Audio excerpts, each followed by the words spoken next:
Pernah dengar bahwa Indonesia dijajah Belanda selama 350 tahun?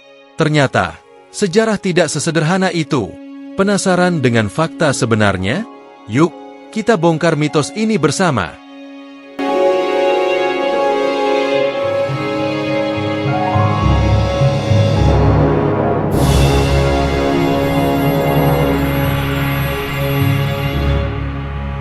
Selamat datang di channel kami Penulis Sejarah, tempat kita membahas sejarah dan fakta menarik lainnya. Kali ini, kita akan membahas mitos yang sering kita dengar, bahwa Indonesia dijajah Belanda selama 350 tahun. Apakah benar seperti itu? Mari kita telusuri lebih dalam. Pertama-tama, mari kita lihat timeline-nya.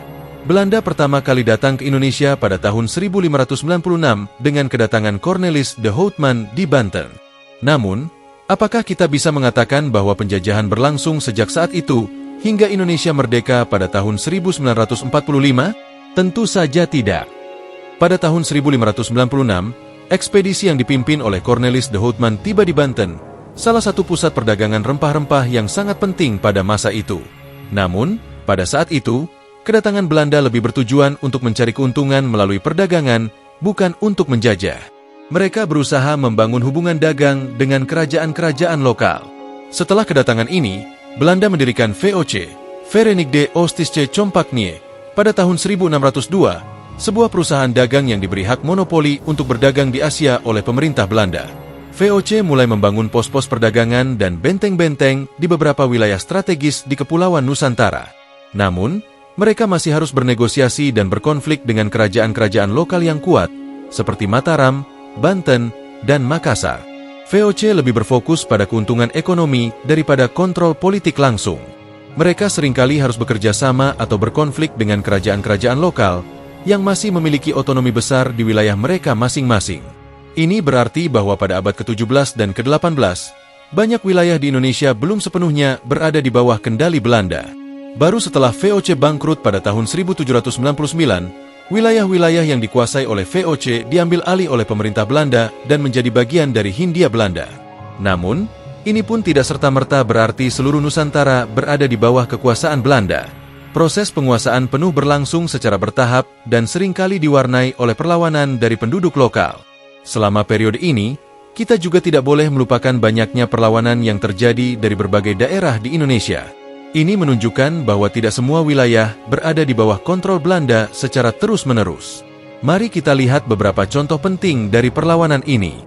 Pertama, kita punya Perang Diponegoro yang berlangsung dari tahun 1825 hingga 1830. Perang ini adalah salah satu konflik terbesar di Jawa, dipimpin oleh Pangeran Diponegoro yang menentang kebijakan pajak Belanda dan campur tangan mereka dalam urusan dalam negeri kerajaan. Perang ini menunjukkan betapa kuatnya perlawanan lokal terhadap kekuasaan kolonial. Ribuan orang ikut serta dalam perang ini, dan Belanda harus mengerahkan banyak sumber daya untuk menaklukkan perlawanan ini. Contoh lain adalah Perang Aceh, yang berlangsung dari tahun 1873 hingga 1904. Perang ini terjadi di ujung barat Sumatera, di mana Kesultanan Aceh berjuang keras melawan upaya Belanda untuk menguasai wilayah mereka. Aceh adalah salah satu wilayah terakhir yang ditaklukkan oleh Belanda, dan perlawanan mereka sangat sengit. Bahkan setelah kesultanan secara resmi jatuh, perlawanan gerilya terus berlanjut selama bertahun-tahun. Selain itu, banyak perlawanan lokal lainnya yang terjadi di berbagai wilayah di Nusantara, seperti Perang Padri di Sumatera Barat, Perang Bali, dan perlawanan di Sulawesi. Semua ini menunjukkan bahwa banyak daerah yang tidak tunduk dengan mudah terhadap kekuasaan Belanda dan terus melawan dengan segala cara yang mereka bisa. Jika kita hitung dengan teliti, kontrol penuh Belanda atas seluruh Nusantara baru benar-benar terjadi sekitar awal abad ke-20. Mari kita perjelas lagi mengapa klaim bahwa Indonesia dijajah Belanda selama 350 tahun tidak sepenuhnya akurat. Seperti yang telah kita bahas, Belanda pertama kali tiba di Indonesia pada tahun 1596. Namun, pada masa itu, mereka hanya mendirikan pos-pos perdagangan di beberapa wilayah tertentu, terutama di kawasan pesisir. Kekuasaan mereka pada saat itu masih terbatas dan harus menghadapi banyak rintangan dari kerajaan-kerajaan lokal yang kuat. VOC, yang didirikan pada tahun 1602, lebih fokus pada perdagangan dan keuntungan ekonomi. Mereka memang memiliki benteng dan pos-pos dagang, namun ini bukanlah bentuk penjajahan yang kita pahami sekarang. Banyak daerah di Nusantara masih berada di bawah kekuasaan raja-raja lokal dan VOC, hanya memiliki pengaruh di daerah-daerah strategis untuk perdagangan rempah-rempah. Selama periode VOC, terjadi banyak perlawanan dari penduduk lokal. Kerajaan-kerajaan seperti Mataram di Jawa Tengah dan Makassar di Sulawesi Selatan melakukan perlawanan yang cukup signifikan. Pada akhir abad ke-18, VOC mengalami kebangkrutan dan akhirnya dibubarkan pada tahun 1799, dan semua asetnya diambil alih oleh pemerintah Belanda.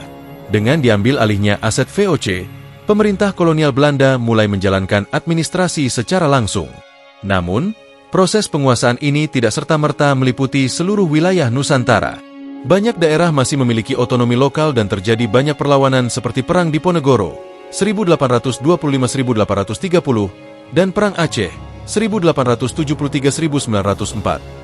Pada akhir abad ke-19 dan awal abad ke-20, barulah Belanda berhasil memperluas kekuasaannya secara signifikan ke seluruh wilayah Nusantara. Proses ini melibatkan penaklukan militer, perjanjian diplomatik, dan seringkali menggunakan taktik divide et impera atau pecah belah dan kuasai. Wilayah-wilayah yang sebelumnya merdeka seperti Bali, Lombok, dan berbagai kerajaan di Kalimantan dan Sulawesi satu persatu jatuh ke tangan Belanda. Dengan demikian, kontrol penuh Belanda atas seluruh Nusantara baru benar-benar terjadi sekitar awal abad ke-20, sekitar tahun 1900-an. Ini berarti, klaim penjajahan selama 350 tahun tidak sepenuhnya akurat. Lebih tepatnya, kekuasaan kolonial Belanda secara menyeluruh hanya berlangsung sekitar 40 tahun sebelum akhirnya Jepang datang pada tahun 1942. Pada tahun 1942, Jepang menginvasi Indonesia dan menggulingkan kekuasaan Belanda. Pendudukan Jepang berlangsung selama 3,5 tahun dan berakhir dengan kekalahan Jepang pada akhir Perang Dunia Kedua. Setelah itu, Indonesia memproklamasikan kemerdekaannya pada tanggal 17 Agustus 1945. Dari sini kita bisa melihat bahwa periode penjajahan Belanda tidaklah sesederhana 350 tahun. Ada banyak variabel dan periode peralihan yang harus kita pertimbangkan. Oleh karena itu, lebih tepat jika kita memahami bahwa penjajahan penuh oleh Belanda hanya berlangsung selama beberapa dekade sebelum akhirnya Indonesia merdeka.